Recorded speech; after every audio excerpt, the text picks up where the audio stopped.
عليكم ورحمة الله. في يوم جديد. كنت كنحاول غنمشي لايف، ولكن من بعد لأنني ما محضرش ليه وما مرتبش، فقلت نسجل ونرسل التسجيل. غنتكلموا عاوتاني اليوم على الأصقع ولا أسعد. الشرعي ولا بزاف ديال الأسماء اللي أنا ما نقدرش نقولها لكم لأن كنحتار المواطنين، وعندي عائلتي، حتى نري عندي العائله ديالي وعندي الناس ديالي اللي كنحترمهم وكيشوفوا الفيديوهات ديالي. ما نقدرش نقول الكلام اللي ما يصلحش كيف ما كيدير هذا اسعد او اصقع او هذا. يلا اسي اسعد، انت كتشوف الفيديو ديالي غتشوفوا وقول لي واش نتايا دابا انت شحال دخلتي للمغرب؟ هاد الصقع راه كاينه غير في المغرب. هاد الكلمه ديال الصقع راه كنقولوها حنا المغاربه. دابا انت دخلتي بيناتنا حنا المغاربه وبغيتي تفرق بيناتنا. انت دابا دخلتي وبغيت تفرق بين المغربي والمغربي. حنا راه مغاربه، حتى هذوك الناس راه كاين دابا اللي عياشه لانه ما فاهمش هذا، وكاين اللي عياشي لانه مجرم. لان العياشي باش تكون عياشي خاصك تكون مجرم. باش تكون عياشي خاصك تكون ضد التنميه ودماغك مقفول وضد اي شي حاجه فيها المصلحه ديال العامه ديال المغاربه. اللي هو عياشي ما يمكنش شي واحد عياشي يكون باغي المصلحه ديال المغاربه نهائيا، لان وصلنا لهذه الفتره هذه. لان المشكل عندنا في المغرب، شكون اللي كيسرقنا؟ محمد السادس. شكون اللي ناهبنا؟ محمد السادس. شحال من قصر كاين في المغرب؟ اكثر من 12 قصر، يعني احنا نبقاو في 12. 360 فيلا هلكيه او ملكيه. ف محمد السادس 967 ألف دولار يوميا كتخسر على محمد السادس. فلوس ديالنا كتمشي ليه. شكون اللي مستغل الثروات الطبيعيه؟ محمد السادس. الملك او الهالك او شي حاجه بحال هكا. حتى الثروات لحد الان، حتى الى كنتي غير كتحرط في بلادك كتحرط والمحراث ديالك تعلق في شي حاجه، وملي حفرتي لقيتي شي كنز ولا شي حاجه غير كيسيقوا لي الخبار كتمشي للحبس. يعني عندك الحق تحفر 45 سنتيم في بلادك تحتها ماشي ديالك. وإلا لقيتي شي حاجه عندك ولا حفرتي وكانت بنيه انك عندك كنز ولا طاحت لك في دماغك ولا غير فكرتي ولا لقيتيه 5 سنين ديال السجن، ما لقيتيش 5 سنوات سجن. ولا لقيتي شي حاجه كيقول لك ديال الدوله، ملي كان شكون هذه الدوله هي الحمار السادس. لان في المغرب كاين واحد الخلط ما بين الملك او الهالك، هاد ولد الحرام، هاد الشفار، هاد القمار، هاد الخمار، هاد الحمار محمد السادس. كاين خلط ما بين الدوله والحكومه والملك. فكل شيء فكيقولوا المخزن في المغرب، كيقول لك المخزن صافي. المخزن شكون هو السلطه. المخزن كيعنيو بها السلطه، تيعنيو بها لذا، لانه كان كيسرق عليهم فلوسهم وتيخزنها هو تياخذوها. هادشي اللي كاين. حتى هذا المخزن راه عنده واحد المعنى عميق جدا.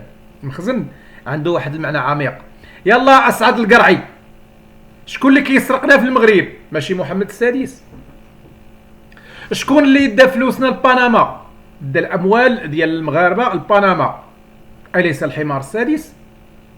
من يجذب هذا يعني باسمنا يحصل على قروض، وهذه القروض لا نستعملها في شيء، اليس محمد السادس؟ انت اسعد القرعي اللي دخلتي وبديتي كتقول راك شفتي الجنه في المغرب وما عرفتش شنو شفتي. ما بانش لك البطاله اسعد القرعي؟ ما بانش لك المستشفيات الناس ما لاقاش باش تداوى؟ ما عمرك مشيتي قدام هذاك موريزكو اللي تيقول لي بنو رشد، حنا كنقولوا ميريتكو ولا ميروزكو ولا شنو تيسموا هذا، لان الاسم عنده علاقه بالاستعمار وبتاريخ وهذه المسائل. هذا مستشفى ابن رشد. عمرك ما مشيتي قدام القسم الولاده ولقيتي النساء واقفين تما وما يستقبلوهمش؟ كاين اللي كتولدوا في الارض، وكاين اللي كتعارك غير مع داك واحده غير مع السيكيوريتي، فهمتي، مع الجارديان اللي في الباب هذاك العساس واحله معاه ما خلاهاش تدخل. او الجارديانات ما مزيانينش، او السيكوريتي لا خويا، السيكوريتي راه تا هو راه خدام غير ب 200 دولار. انا هاد العبد الضعيف كنت كنصورها في ساعه وربع. هاد العبد الضعيف اللي كتشوف فيه كنت كنجيب 170 دولار في ساعه واحده. 170 كنت كنجيبها في ساعه واحده. هذاك السيكوريتي كياخذ هذيك 170 دولار ولا 200 دولار في الشهر. في الشهر صاحبي، في الشهر. واصعد القرعي. واش انت عندك القرون؟ واش انت ما كتفهمش عندك القرون يا صاحبي؟ انت صافي كثرتي، خلطتي القاط مع الحشيش. وراه غنقول لك اصعد القرعي. لو لقيت اللي جيتي للمغرب راه قالوا لك الحشيش راه بزاف عليك، بارك عليك القات. قلت لا، ضروري نجرب الحشيش، ضروري بغيتي تجرب الحشيش. وملي جربتي الحشيش حتى دابا وليتي كتدخل وتخرج في الهضره. يلا قلنا لك اصاحبي ما تجربوش، حتى دابا جربتي شتي كيفاش وليت. دابا ضربتي غير شويه ديال الحشيش بانت لك المعارضه وبان لك هادشي، ولا زدتي شويه الحشيش تكيفتي بزاف وزدتي وضربتي الشقوفه ديال المغرب وهاد المسائل هذا، ومع كاس ديال اتاي وهاد المسائل. وقيلا غدا غتقول لهم انت هو محمد السادس، غتولي تقول لهم انت هو الملك.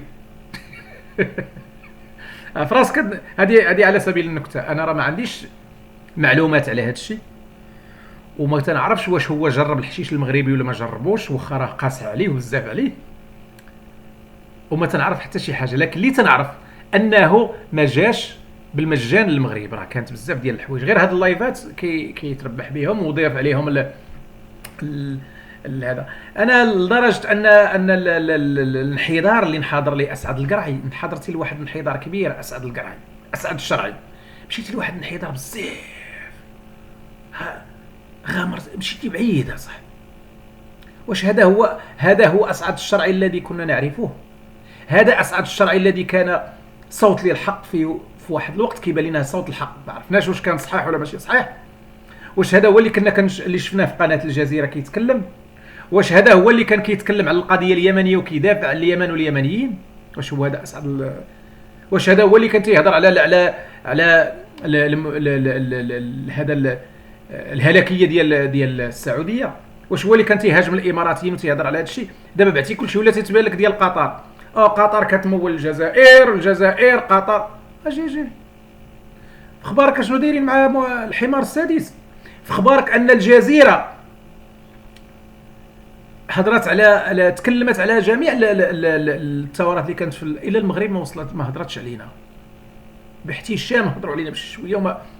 علاش؟ لان الحمار السادس كان تيخلص لقطر.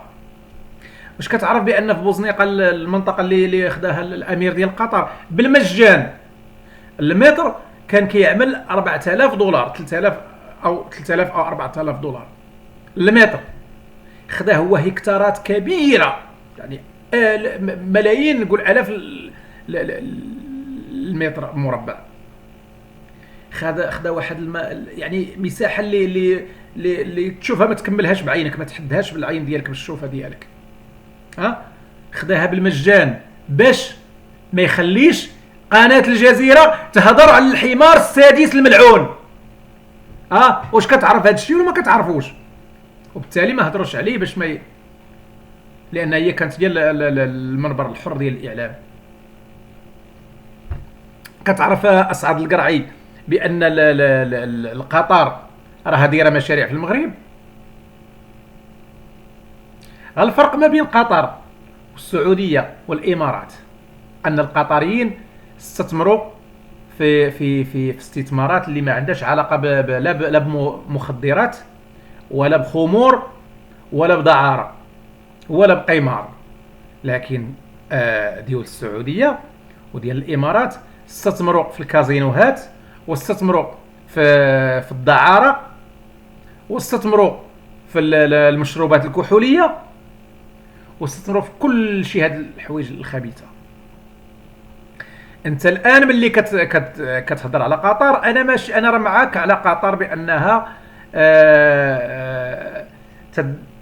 ولكن قطر فاش جات عطات الاستثمارات للجزائريين او استثمرت او خدموا او داروا شي حاجه، قطر من حقهم. حتى الجزائر راه عندها استثمارات في دول اخرى، وحتى المغرب عنده استثمارات في دول اخرى. اش المشكل ديالهم؟ معناها لا، علاش قطر تجي دير مشاريع في الجزائر وديرهم؟ شنو المشكل؟ اش المشكل ان الامير ديال قطر او قطر تجي تبني عمارات او تبني شي حوايج، كيف ما الجزائر حتى هي غتبني في قطر. شنو فين كاين المشكل ديالهم؟ شنو زعما انت وجيتي كتقول لا الجزائر الجزائر راه بزاف عليك عثمان القرعي بزاف عليك الجزائر. عرفتي شنو انت دابا جيتي الجزائر والمغاربه اخوه، انت اشنو دخلك ما بين الجزائر والمغرب؟ احنا كشعب الشعب الجزائري والشعب المغربي ما عندناش مشكل.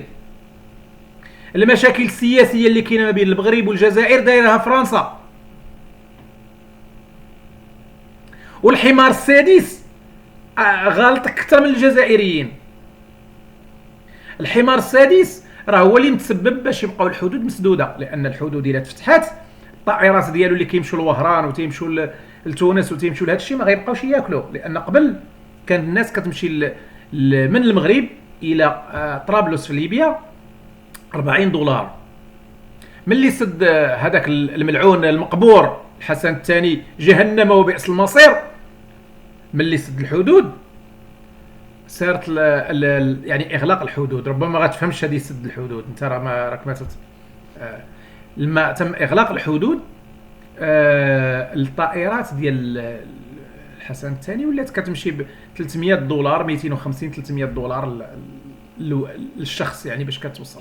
في عوض كنتي كتمشي ب 40 وليتي كتمشي ب 300 250. دابا راه 300 شي 300 350 باش تمشي، في عوض ما تمشي ب 50 دولار غتولي تمشي بهذا. هنا باش المغاربه اللي كاينين في هاد الدول هذه ملي يجيو يعني يستنزفوا الجيوب ديالهم، واللي بغاو يمشي حتى هما يستنزفوا الجيوب ديالهم، ما كيهمهم ولا تنميه حتى شي حاجه. بالنسبه للجزائر اسعد القرعي راه كانت تعطي للمغرب حيت يعني ماشي بزاف باش تحبس هذا الشيء، لان الحمار السادس حمار ما عنده والو. حمار محمد السادس بغل ضبع، لان كان مع الجزائر كان كيستافد من ان كيوصلنا الغاز ويعني البترول كله كان تيوصلنا بواحد الثمن تفضيلي. الان كان كياخذوا من الجزائر ب 3 دراهم باش كانوا كياخذوا ليسونس يعني باش تفهم انت، لانك انت راك شويه كثرتي من القات، حيت القات بزاف كثر عليك بزاف. يعني الغاز ولا الايسونس ولا البنزين كانت كتعطيه لينا ب 3 دراهم، والمغاربه تيبيعوا الشعب ديالهم ب 13 درهم. كتعطيه لك الدوله كتنتجو كتجيبوا لك وكتعطيه لك ب 3 دراهم، وانت كتحسبوا للمغاربه ب 13 درهم باش تحسبوا ليهم كاع ب 4 دراهم 5 دراهم باش دير التنميه. لان تصوروا ان مثلا البنزين يعني دابا الناس كتاخذوا ب 13 درهم وعايشه بزز، الا رجعتي ليهم ب 3 دراهم زدتي عليه كاع 3 دراهم اخرى ولا ب 6 دراهم، التنميه غتكون كبيره في المغرب. لان ملي غيرقص الثمن ديال المحروقات، الاثمنه ديال المواد الغذائيه وديال بزاف ديال الحوايج ديال اللبس وديال كلشي غادا تنخفض، وغادي حتى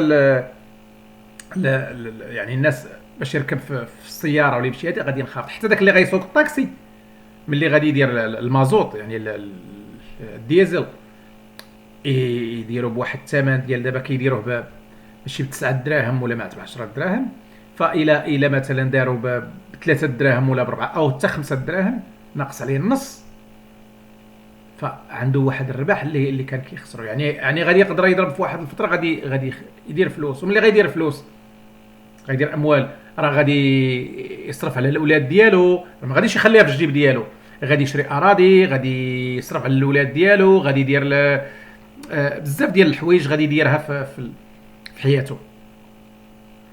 فكاين بزاف ديال المشاريع اللي ممكن يديرها، غادي يتهلا في راسو، غيمشي عند الحلاق في عوض ما يمشي عنده مره في 15 يوم غيمشي عنده مره في كل اسبوع او مرتين في الاسبوع. الى غادي مثلا يشرب غير اتاي والخبز بالفطور يوميا، وفي الغداء يعني يقدر يطيب غير البيض، غادي يشري اللحم، غادي يشري خضر، يعني راه كيحرك معاه واحد المجموعه ديال الناس، غيحرك الاقتصاد معاه. وماشي غير هو، الكل لكن هما ما باغينش التنميه.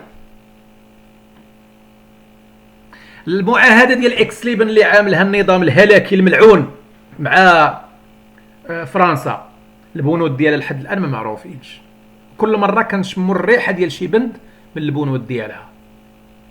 داكشي كيخلع كيخوف. علاش ما تعلنش؟ ياك المغرب داير معاهده مع هذا، ينوض غير المغرب. فرنسا ما بغاتش من جانب واحد. حنا كتجينا بعض المرات كنسمعوا شي تشاش ديال هذه المسائل. علاش هاد البنود تكون سريه؟ علاش؟ انا مواطن من حقي نعرف.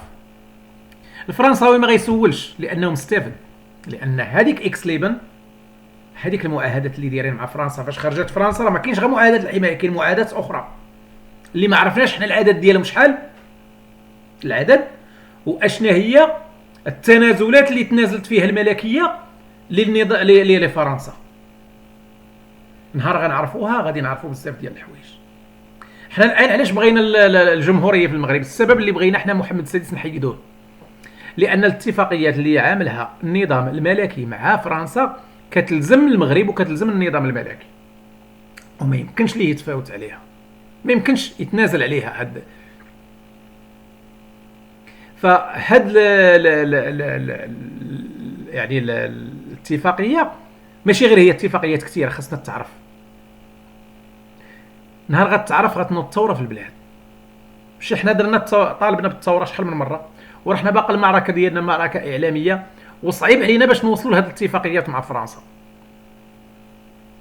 وحتى يجبدهم شي واحد ما كاينش اللي غادي يصدقوا. بغينا نجبدوا الورقه ديالها كيفاش مكتوب داك الشيء، لان هاد الاتفاقيات راها نهار يعرف الشعب المغربي ويفهم شنو راه غادي تنفجر الامور. الا العياشه راه واخا تقول لهم بان شي العياشي عنده واحد المنطق ان الا قال ليه سيدو مولاه الحسن الثاني الاله ديالو محمد السادس بان راه غيجيو غدا غيجيو اماراتيين وغادي يغتصبوا لك مرتك وبنتك وولدك، غيقول هو باش يقول يضاف على راسه، يقول له غيقول عاش الملك، راه غيغتصبوا لك بنتك، عاش الملك، فداؤك يا صاحب الجهاله، غيغتصبوا لك مرتك، فداؤك يا صاحب الجهاله، راه غيغتصبوا لك ولدك، فداؤك يا صاحب الدجاجه، غيغتصبوك حتى انت. هاو كيقول لك هو راه في سبيل الوطن، حنا مواطنين. لعنكم الله يا العياشه. الان اي عياشي راه من اعوان الظلامه او من الظلمه انفسهم. وراجعوا الحديث ديال الرسول صلى الله عليه وسلم على ان اعوان الظلامه انهم لن يريدوا عليه بالحوض، وانهم الرسول صلى الله عليه وسلم قال لك ليسوا مني ولست انا منهم، لان في الحديث ديالو على انه سيكون من بعده امراء ظلمه، واللي كان من اعوان الظلمه او ساعد الظلمه لن يرد عليه الحوض. شكون في المغرب ما تعرفش ان اي عياشي جبدوا لي اي عياشي ولو ينوض يكذب علينا دابا ويبدا يصرح ويخربق، كلشي تعرف بان محمد السادس ظالم، الكل تعرف بانه ظالم. مشات في واحد الوقت كانوا الوالدين ديالنا الله يرحمهم، انا الله يرحمه راه كان عياشي ولكن غيرنا ليه الفكر ديالو.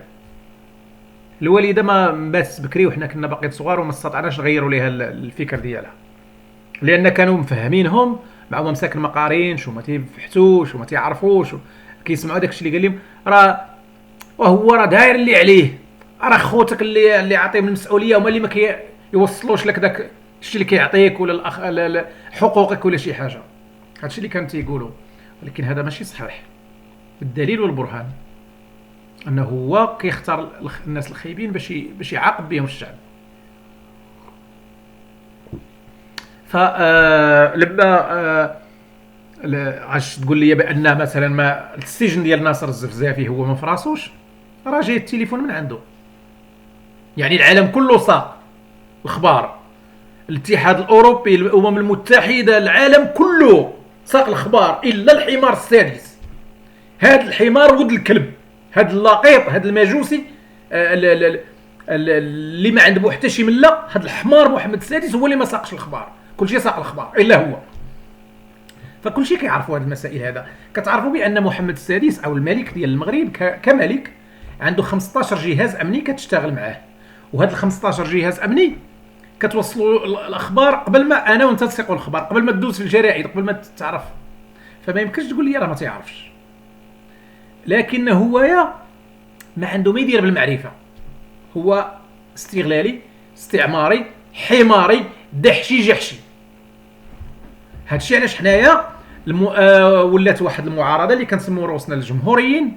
حنا الجمهوريين كنطالبوا بالجمهوريه في المغرب. علاش بغينا الجمهوريه؟ بغينا اللي غادي يحكم نعطوه مده معينه. غيجي شي واحد يبدا يقول لي ديرها غلمانيه، ولا ما كانتش الغلمانيه لا. واحد يجي يقول لي لا بغيتها جمهوريه اسلاميه ولا ما كانتش اسلاميه لا. هادو ولاد الحرام بجوجهم. هذا راه ما باغيهاش العلمانيه، وهذا راه ما باغيهاش حكم اسلامي ولا الشريعه ولا شي حاجه، بجوجهم ما باغينهاش. وانما تيدير لك العصا في الرويضه، يعني يضع العصا في العجله. فهمتي يا اسعد القرعي والقرعي؟ واش فهمتي؟ يعمل لك العصا في العجله لكي يتوقف كل شيء. فلما تقول له تعال نديروا الجمهوريه، وملي غنديروا الجمهوريه هذيك الساعه اختاروا نتوما ديروا انتخابات حره ونزيهه.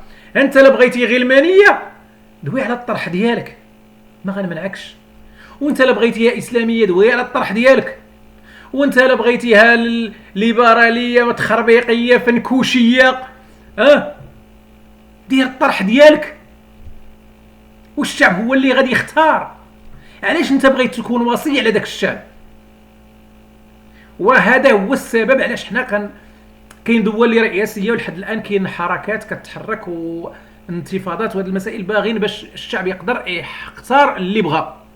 الشعب هو اللي غادي يختار. ملي غيجي هذا كيمثل التيار الاسلامي، وهذا كيمثل التيار الغلماني، وهذا كيمثل التيار اللائكي، وهذا يمثل التيار مثلا غيجي شي واحد يقول لي الغلماني واللائكي راه هي لا، راه ماشي. كاين شي تغيير، كاين تشابه، ولكن راه ماشي هو. هذا كيمثل التيار الاشتراكي، هذا اللي كيمثل الشيوعي. غيقول لي الاشتراكي والشيوعي هما نفسهم. لا، راه كاين واحد راه ماشي هما نفسهم، هما تيتقاربوا بزاف ولكن ماشي نفسهم. لان شي حاجه كتستعمل شي حاجه وشي حاجه ما كتستعملش شي حاجه. اوكي، انا ماشي في اطار اني نشرح لكم هذا. انت بغيتي اليمين وهذا بغى اليسار، هذا بغى الفنكوشي وهذا بغى الليبرالي والتخربيقي. هذا كلها حنا بغينا الجمهوريه اللي تحتضن هذا الشيء كامل، وامول الغلمانيه، فهمتي؟ وامول الدحشيه والفنكوشيه والبقريه والمجوسيه. راه الا بقينا كنقولوا هذا الشيء ما عمرنا غنديروا الجمهوريه.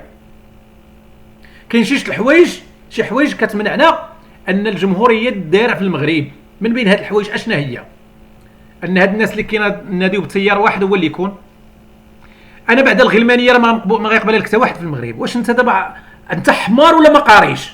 انت دابا جوج الحوايج، حمار او ما قاريش، او ما باغيش تفهم، او دايره، او انت ما بغيتيش اصلا تكون انت من اعوان الظلمه. انت باغي محمد السادس يبقى. ملي كتبدا تطلب في واحد التيار اللي انت باقي، حنا اصلا ما دارش واحد الارضيه باش يمكن لها التيار نهضروا عليه. لا العلمانيه ولا ما كانتش الجمهوريه الديمقراطيه العلمانيه، والله ينعلبوك بو علمانيتك.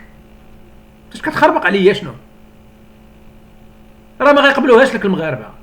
انا كشخص اللي هضرت على راسي انا ما غنقبلهاش. انا واضح انا عادي التيار ديالي احترم لي فيه، ولكن ما غنحطوش هنا، لان الهدف ديالي هو اصلا الدار الارضيه. نحطوا الجمهوريه، نوليو الرئيس كننتخبوه. غتقول لي شحال ولا ما يكونش 10 سنين وما يكونش 8 سنين. اسيدي تا واش تخربق علينا؟ علاش كتبقى تقولوا لنا هذه المساله هذه دابا؟ علاش كتديروا لنا العصا في الرويضه، العصا في العجله باش توقفونا؟ لا، غدار الجمهوريه وغادي الشعب هو اللي غيصوت على المده. نقدروا فعلا حنا في البدايه ديالنا، في الاول ديالنا فعلا غادي دار لنا واحد 4 سنوات فقط كمده للرئاسه، والفتره الانتقاليه غتكون فتره ديال 2 سنين، ما غتكونش اكثر من 2 سنين. يعني اللي غادي يكون رئيس في الفتره الانتقاليه غيكون في مده ديال سنتين. وحتى هذا راه فيه الاتفاق، وانما هذا هو الحوايج اللي الارجح ان تكون سنتين باش تنتقل تصفى شي حوايج اللي هي عاجله، ومن بعد توجد انتخابات اخرى اللي تكون حره ونزيهه توجد ليها بزاف ديال الحوايج. واخا الانتخابات في الاول مره ما غاداش تستوفي بزاف ديال الحوايج، غنحاولوا حنا نمشيو معاها اقصى ما يمكن باش نحضروا واحد الرئيس اللي غادي يحكم لنا 4 سنين. على هاد 4 سنين من وراها غادي يكون حوايج اخرى، لان غيولي عندنا مشرع ديال بصح. وعلى ذكر المشرع، انا كنت في واحد الباشا في المغرب قال لي المشرع كان حكيما. قلت له شنو الشرع المغربي؟ كان حمارا. كان حمارا، لان المشرع المغربي يشرع قوانين اللي هي ماشي في الصالح ديال المغاربه، هو مغربي وشرعها ضد المغاربه، هذا حمارا. المهم باش نرجعوا للموضوع ديالنا، ان الجمهوريه غتكون على هذا الاساس، ان الرئيس يكون فتره انتقاليه ديال سنتين، ومن بعد غتكون واحد 4 سنوات ديال الرئيس، ومن بعد غنتفقوا واش بغيتوها 6 واش بغيتوها 10، حيت حتى الانتخابات ديال 4 سنين كل 4 سنين راه كتحد شويه من التنميه، لان الرئيس كيضرب 4 سنين وخاصنا ثاني ندير وحده وكتبدا عاوتاني كلشي من جديد. 4 سنين مده قصيره. انا تتبان لي 6 سنوات احسن من 4 سنوات. واحد اخر غتبان لي 10 سنوات، واحد غتبان لي 8 سنوات. انا حتى مع 8 سنوات ما بين 6 او 8، هذا هو نظري انا، هذا فكرتي انا. 6 او 8 غيجيو المغاربه غيقدروا يصوتوا على عامين، يصوتوا على عام، شغلهم ما غاديش نمنعهم، وانما تكون الارضيه تحط الجمهوريه. المده اللي غادي يحكم الرئيس ماشي ما غنختلفوش عليها، غتكون بالتصويت. المهام ديال الرئيس غتكون بالتصويت، المهام ديال الوزراء غتكون بالتصويت، شحال من وزاره غتكون بالتصويت. لان علاش نتوما كديروا رقابه على الدين؟ ما تكونش وزاره ديال الدين، وزاره الاوقاف والشؤون الاسلاميه، علاش تكونوا يعني نتوما كديروا رقابه على الدين؟ الدوله اللي غتكون جمهوريه ما غتكونش فيها وزاره ديال الدين، وزاره الاوقاف والشؤون الاسلاميه، لا. الدين ما غاديش تكون عليه وزاره. الاعلام ما غتكونش عليه وزاره باش تقيد الاعلام، باش توجه الاعلام كيف ما بغيتي، لا ما خصهاش تكون عليه وزاره. الاعلام والدين ما خصهاش تكون عليهم وزاره ديالهم. وزاره التربيه الوطنيه خص وزاره التربيه والتعليم ما تكونش وطنيه. علاش وطنيه؟ وزير وعنده 7000 وزير منتدب. علاش؟ الدول المتقدمه عندها 9 الوزراء 10 وانت عندك 30 ولا 20، بزاف. فهنا بزاف ديال الحوايج غادا تحد. مجلس المستشارين ومجلس النواب غادي يكونوا، ولكن ما غاديش نبالغوا في داك الشيء.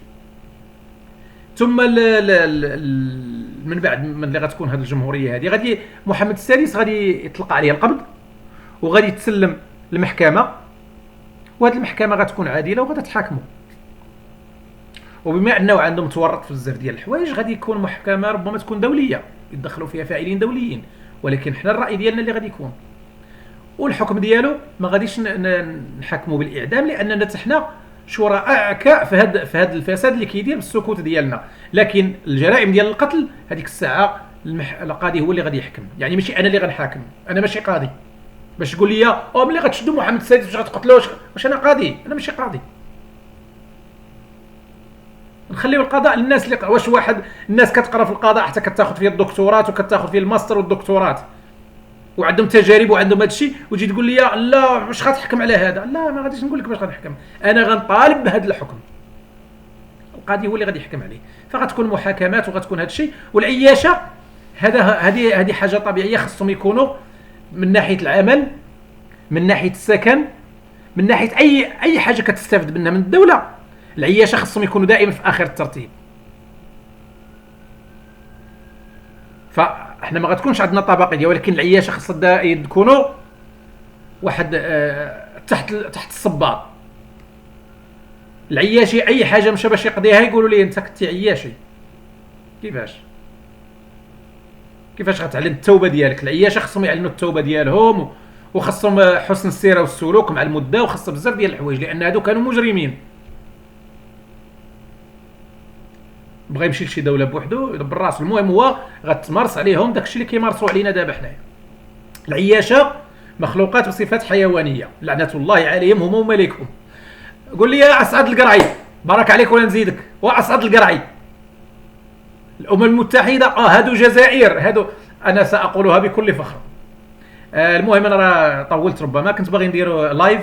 الان ما عنديش شي ظروف اللي ما مساعدانيش الان، ولكن غدا تستقر هاد الظروف في حدود ديال 10 ايام وغنبداو في اللايفات، لان كنا ما تنديروش اللايفات وكنا مليكين. يعني كنا مخلين الساحه خاويه.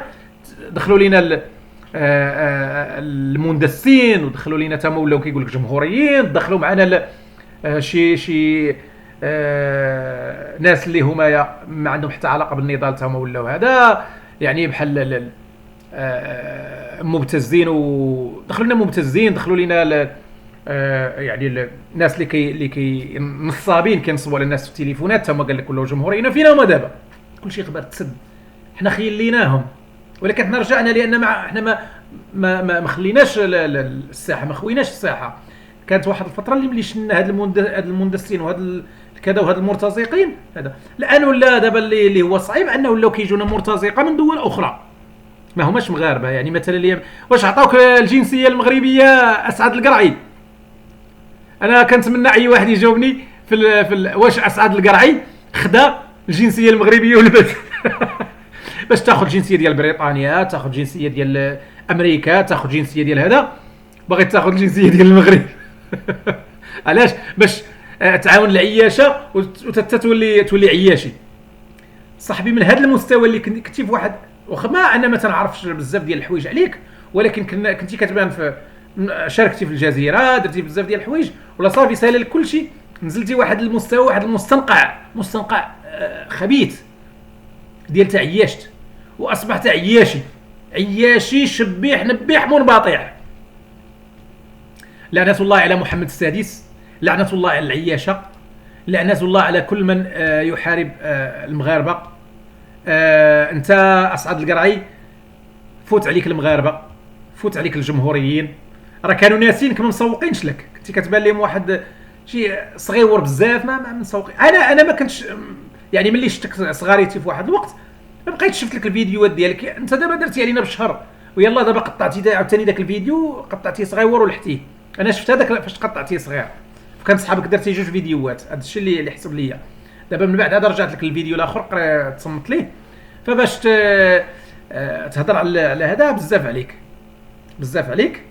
هذوك الناس اللي هضرت عليهم محمد هشام بزاف عليك، ما توصلش للمستوى ديالو، قاري عليك وواعر عليك فاش ما بغيتي في اللغات. فهذا اكثر من القرايه اللي حيدنا كاع القرايه، ان محمد هشام عنده مبادئ اللي ما عندكش انت.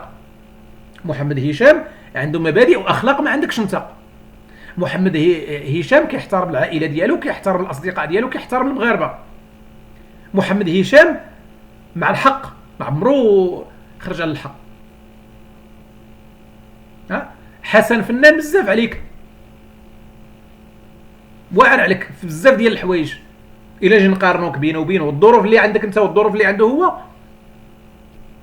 انت الوقت اللي كنتي كتمشي لبريطانيا وكنتي بعد شي هو كان حاصل في المغرب الفيزا ما مخلينوش ياخذها، الفيزا ما كان صعيب عليه ياخذها. بزاف عليك. انا ما غنهضرش لك على راسي، هضرش لك على راسي، ما غنقولش لك المستوى ديالي انا اشنو كندير. راه هذا الشركات اللي تنخدم معاهم وبزاف ديال الحوايج راه تيعرفوني شنو كندير هنا في امريكا، فهمتي؟ لا وبزاف عليك. انا ما نبيعش القضيه ديالي. انت دابا مستعد تبيع راسك. دابا سؤال قبل من هذا، لان الان غادي سؤال اسعد القرعي، دخلت عليك بالله واش كتوكل ولادك من الفلوس اللي كتقاضى بالمغرب؟ دابا هادشي هاد الوقت اللي كتضيعوا في المغرب ما عندك لا خدمه لا والو، ما يمكنش تقول لي منين كتصرف. يعني ضروري عندك من قول ادسنس، من المساعدات ديال المغرب، واش كيعطوك شي منحه ولا ما كيعطوكش، واش كيدوروا معاك كيوكلوك في كرشك، اشنو وكلوك؟ واش دابا كتصرف على الاولاد ديالك من هاد الشيء؟ اما ما عندكش اولاد مشكل اخر عاوتاني هذا، واخا هو مساله شخصيه. انا كنسولك مساله شخصيه. دابا الاولاد ديالك تصرف عليهم من اموال حرام وانت عارفها حرام، ما غاديش شي واحد يوريك الدين ولا شي حاجه. انت كتعرف هذا الشيء كلشي. هذا المستنقع اللي انت فيه الان ديال هذا، وهاد الحقاره اللي صرتي فيها، حقير الان، انت صرت في هذه الحقاره وهذا الذل والهوان اللي كتعيشوا الان انت يا اسعد القراي. واش انت راضي على نفسك؟ انا بغيتك تتكلم غير خرج وسبني وشتمني ما عنديش مشكله، لكن انت راضي على نفسك؟ انا ما راضيش عليك، انا ما راضيش لك بهذه الحاله اللي انت فيها دابا. انا كنشوف هذا الشيء، ولذلك انا لم اشتمك ولم اسبك ولا بزاف ديال الحوايج باقي ما وصلتش ليهم، لانني انا يعني كنحس بان انا بقي ما تقبلتهاش. يعني كيفاش انت عشتيها تعيش هذه الحرقاره، تعيش انت الاولاد ديالك. انا صراحه ما. والمهم ها انت راك شفتي صبعي وغتقول لي صبعه مقطع ولا شي. صبعي مقطع، جرحت هذا الصباح عادي. وفين المشكل؟ ايوا ملي نجي نخطب عندك في بنتك ولا امك ولا جداك، نجي نخطب من عندك جداتك، ولا نخطب من عندك ماماك، ولا نخطب من عندك بنتك ولا عمتك ولا خالتك، قول لي مرا بغيتش قول لي لا صبعك مجروح. تفهمنا؟ قول لي صبعك مجروح، قول لي عينك حمراء، ودنك خضراء، قول لي هذه المسائل. هذا ركز معايا في الموضوع اللي تنهضروا فيه. انا راه ما جايش نخطب باش تقول لي ما لابسش بدله وما عملش قرافاطه لا. هادشي ما كنعتدوش به حنا في امريكا هنايا، فهمتي؟ وبالتالي ركز معايا الله يرضي عليك في هذا الموضوع. لا في الامم المتحده القرافاطات بدل غاليه شاريها بفلوسه. هذيك نوريك نديك هذا بورينغتون، ها هو كاين هنا في فولس تشيرش، كاين فولس تشيرش فيرجينيا. نديك المحل من نشريها هذيك البدله، وانا كنت معاه فاش شرينا هذيك البدله. نجبد لك الروسي حتى هو، نبينوا لك باش يحضروا لي ثاني هذا الفيديو. نجي نوريك الورقه باش يحضروا الفيديو. هذا بورلينغتون منين شرا هاد البدله هذه؟ ما غنقولش لك الثمن، فعلا الثمن غالي، راه تيخدم وراه راجل وتيخدم وعنده الحمد لله دماغه وعنده اللغه ديالو وعنده دماغه وخدام بدراعه، وراه مشى شرا هذيك اللبسه من تمايا. نمشي نوريك بحالها تما باش تشريها حتى نتايا. نجيبها لك انا قريب ليا، لانني كاين انا الان كنت واجد في دي سي. انا الان في دي سي، في هذه المنطقه ديال دي ام في اريا. ما كتعرف شنو هي دي ام في اريا؟ هو سير تعرفها، سول الناس اللي عايشين في امريكان يقول لك شنو هي دي ام في اريا. السلام عليكم ورحمه الله، وعاشت الجمهوريه المغربيه، والخزي والعار للملكيه والمطبلين لنظام الحمار السادس.